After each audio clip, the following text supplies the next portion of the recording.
আসসালামু আলাইকুম এভরিওয়ান। আমার নতুন একটা ভিডিওতে তোমাদেরকে সবাইকে স্বাগত জানাই। আজকের ভিডিওতে আমরা বাচ্চাদের সর্দি কাশি নিরাময়ের একটা উপকারী তেল সম্পর্কে জানতে চলেছি। এই তেল বাচ্চাদের সর্দি কাশির জন্য ভীষণ উপকারী। তো আমি কি উপকরণ নিয়েছি? সর্ষের তেল, খাঁটি সর্ষের তেল নিয়েছি, 1 কোয়া রসুন নিয়েছি, আজওয়ান পাতা নিয়েছি, আর নিয়েছি তুলসী পাতা। তার সাথে আমি জোয়ানও নিয়েছি, যেটা আমি পরে অ্যাড করেছি, প্রথমে আমি ভুলে গিয়েছিলাম।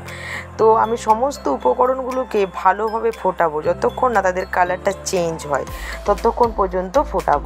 আজওয়ান বলো, জোয়ানের পাতা যেটা, এমনি জোয়ান, তুলসী পাতা, এই সমস্ত উপকরণই সর্দি কাশির জন্য দারুণ একটা উপকারী ঘরোয়া জিনিস। এবং এই যে আজওয়ান পাতা বা জোয়ান, তুলসী পাতা, এগুলো সেদ্ধ করে এর পানিটাও যদি বাচ্চাদেরকে মধুর সাথে খাওয়াতে পারো, সেটাও ভীষণ উপকারী।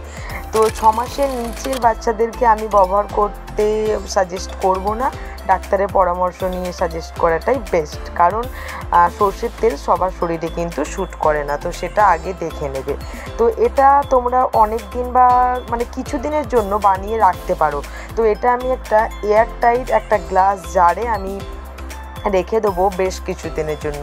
কারণ প্রতিদিন তো সম্ভব নয় যে এই মালিশ তেলটা করে আবার বাচ্চাদেরকে মালিশ করার। তো করে নিলে একটু বেশি করে, আর যখন বাবুকে মালিশ করবে তার জন্য একটু হালকা গরম করে নিয়ে ভালো করে তুমি বাবুকে মালিশ করতে পারো প্রত্যেক দিন রাত্রে শোয়ার আগে। ভীষণ উপকারী। আশা করছি ভিডিওটা তোমাদের অনেক কাজে লাগবে।